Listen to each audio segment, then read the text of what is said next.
नमस्कार प्रिय भक्तजनों, आपके अपने चैनल शिवा शिक्षा कथा पर आपका हार्दिक स्वागत है। आइए आज सुन लेते हैं श्रावण महात्म्य का 16वां अध्याय, जिसका शीर्षक है शीतला सप्तमी व्रत का वर्णन तथा व्रत कथा। ईश्वर बोले, हे सनत कुमार, अब मैं शीतला सप्तमी व्रत को कहूँगा। श्रावण मास में शुक्ल पक्ष की सप्तमी तिथि को यह व्रत करना चाहिए।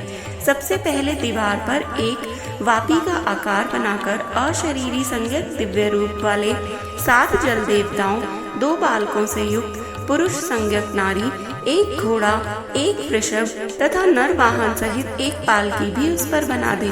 इसके बाद 16 उपचारों से 7 जल देवताओं की पूजा होनी चाहिए। इस व्रत के साधन में ककड़ी और दधी ओदन का नैवेद्य अर्पित करना चाहिए। उसके बाद नैवेद्य के पदार्थों में से ब्राह्मण को पायन देना चाहिए। इस प्रकार 7 वर्ष तक इस व्रत को करने के बाद उद्यापन कर देना चाहिए।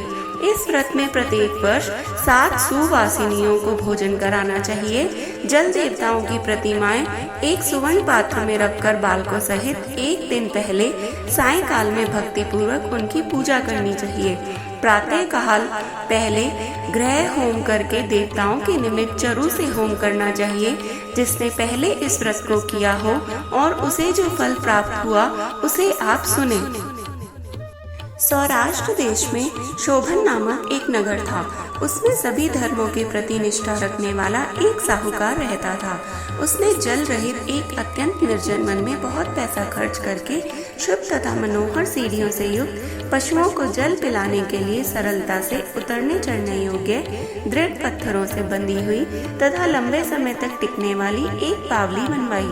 उस बावली के चारों ओर थके राहगीरों के विश्राम के लिए अनेक प्रकार के वृक्षों से शोभायान एक बाग लगवाया। लेकिन वह बावली सूखी ही रह गई और उसमें एक बूंद पानी नहीं आया। साहूकार सोचने लगा कि मेरा प्रयास तो व्यर्थ हो गया और व्यर्थ ही इतना धन खर्च किया। इसी चिंता में विचार करता हुआ वह साहूकार रात में वहीं सो गया। तब रात्रि में उसके स्वप्न में जल देवता आए और उन्होंने कहा कि हे धनद, जल के आने का उपाय तुम सुनो। यदि तुम हम लोगों के लिए आदर पूर्वक अपने पौत्र की बलि दो तो उसी समय तुम्हारी ये बावली जल से भर जाएगी। यह सपना देख साहूकार ने सुबह अपने पुत्र को बताया। उसके पुत्र का नाम द्रविण था और वह भी धर्म कर्म में आस्था रखने वाला था। वह कहने लगा, आप मुझ जैसे पुत्र के पिता हैं। यह धर्म का कार्य है, इसमें आपको ज्यादा विचार ही नहीं करना चाहिए। यह धर्म ही है जो स्थिर रहेगा और पुत्र आदि तो सब नश्वर हैं। अल्प मूल्य से महान वस्तु प्राप्त हो रही है, अतः यह क्रय अति दुर्लभ है। इसमें तो लाभ ही लाभ है। शितांशु और चंडांशु ये मेरे दोनों पुत्र हैं। इनमें शितांशु नामक जो श्रेष्ठ पुत्र है उसकी बलि बिना कुछ विचार किए आप दे दें। लेकिन पिताजी, घर के स्त्रियों को यह रहस्य कभी भी ज्ञात नहीं होना चाहिए। उसका उपाय ये है कि इस समय मेरी पत्नी गर्भ से है और उसका प्रसव काल भी निकट है, जिसके लिए वह अपने पिता के घर जाने वाली है। छोटा पुत्र भी उसके साथ ही जाएगा। हे तात, उस समय यह कार्य निर्विघ्न रूप से संपन्न हो जाएगा। पुत्र की यह बात सुनकर पिता उस पर अत्यधिक प्रसन्न हुए और बोले, हे पुत्र, तुम धन्य हो और मैं भी धन्य हूँ जो कि तुम जैसे पुत्र का मैं पिता बना। इसी बीच सुशीला के घर से उसके पिता का बुलावा आ गया और वह जाने लगी। तब उसके ससुर तथा पति ने कहा कि यह ज्येष्ठ पुत्र हमारे पास ही रहेगा, तुम इस छोटे पुत्र को ले जाओ। इस पर उसने ऐसा ही किया। उसके चले जाने के बाद पिता पुत्र ने उस बालक के शरीर पर तेल का लेप किया और अच्छी प्रकार स्नान कराकर सुंदर वस्त्र व आभूषणों से अलंकृत करके पूर्वाषाढ़ा तथा शतभिषा नक्षत्र में उसे प्रसन्नता पूर्वक बावली के तट पर खड़ा कर दिया और कहा कि बावली के जल देवता इस बालक के बलिदान से आप प्रसन्न हो। उसी समय वह बावली अमृत तुल्य जल से भर गई। वे दोनों पिता पुत्र शोक व हर्ष से युक्त होकर घर की ओर चल दिए। सुशीला ने अपने घर में तीसरे पुत्र को जन्म दिया और 3 महीने बाद अपने घर जाने को निकल पड़ी। मार्ग में आते समय वह बावली के पास पहुंची और उस बावली को जल से भरा हुआ देखा तो वह बहुत ही आश्चर्य में पड़ गई। उसने उस बावली में स्नान किया और कहने लगी कि मेरे ससुर का परिश्रम व धन का व्यय सफल हुआ। उस दिन श्रावण मास के शुक्ल पक्ष की सप्तमी तिथि थी और सुशीला ने शीतला सप्तमी नामक शुभ व्रत रखा हुआ था। उसने वहीं पर चावल पकाए और दही भी ले आई। इसके बाद जल देवताओं का विधिवत पूजन करके दही, भात तथा ककड़ी फल का नैवेद्य अर्पण किया तथा ब्राह्मणों को वायन देकर साथ के लोगों को साथ मिलाकर उसी नैवेद्य अन्न का भोजन किया। उस स्थान से सुशीला का ग्राम 1 योजन की दूरी पर स्थित था। कुछ समय बाद वह सुंदर पालकी में बैठ दोनों पुत्रों के साथ वहां से चल पड़ी। तब वे जल देवता कहने लगे कि हमें इसका पुत्र जीवित करके इसे वापस करना चाहिए, क्योंकि इसने तो हमारा व्रत किया है। साथ ही यह उत्तम बुद्धि रखने वाली स्त्री है।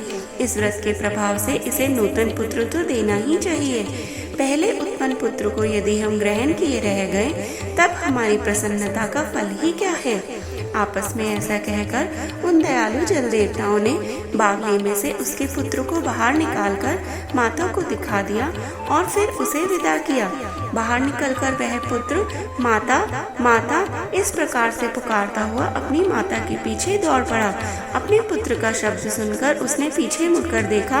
वहाँ वह अपने पुत्र को देखकर मन ही मन बहुत चकित हुई, किंतु उसे अपनी गोद में बिठाकर उसने उसका माथा सूंघा, किंतु यह डर जाएगा इस विचार से उसके पुत्र से नहीं पूछा। वह अपने मन में सोचने लगी कि यदि उसे चोर उठा लाए तो यह आभूषणों से युक्त कैसे हो सकता है, और यदि इसे पिशाचों ने पकड़ लिया था तो दोबारा छोड़ क्यों दिया। घर में सभी संबंधी जन तो चिंता के समुद्र में डूबे होंगे। इस प्रकार सुशीला सोचती हुई वह नगर के द्वार पर आ गई। तब लोग कहने लगे कि सुशीला आई है। यह सुनकर वे पिता पुत्र अत्यंत चिंता में पड़ गए कि वह ना जाने क्या कहेगी और उसके पुत्र के बारे में हम क्या जवाब देंगे। इसी बीच वह तीनों पुत्रों के साथ आ गई। तब ज्येष्ठ बालक को देखकर सुशीला के ससुर तथा पति घोर आश्चर्य में पड़ गए और साथ ही बहुत आनंदित भी हुए। वे कहने लगे, हे शुचि स्मिते, तुमने कौन सा पुण्य कर्म किया है अथवा व्रत किया था। हे भामिनी, तुम पतिव्रता हो, धन्य हो और पुण्यवती हो। इस शिशु को मरे हुए 2 माह बीत चुके हैं और तुमने इसे फिर से प्राप्त कर लिया और वह बावली भी जल से परिपूर्ण है। तुम एक पुत्र के साथ अपने पिता के घर गई थी, लेकिन वापस 3 पुत्रों के साथ आई हो। हे सुभ्रु, तुमने तो कुल का उद्धार कर दिया। हे शुभानने, मैं तुम्हारी कितनी प्रशंसा करूं। इस प्रकार ससुर ने उसकी प्रशंसा की। पति ने उसे प्रेम पूर्वक देखा और सास ने उसे आनंदित किया। उसके बाद उसने मार्ग के पुण्य का समस्त वृत्तांत सुनाया। अंत में उन सभी ने मनोवांछित सुखों का उपभोग करके बहुत आनंद प्राप्त किया। हे वत्स, मैंने इस शीतला सप्तमी व्रत को आपसे कह दिया है।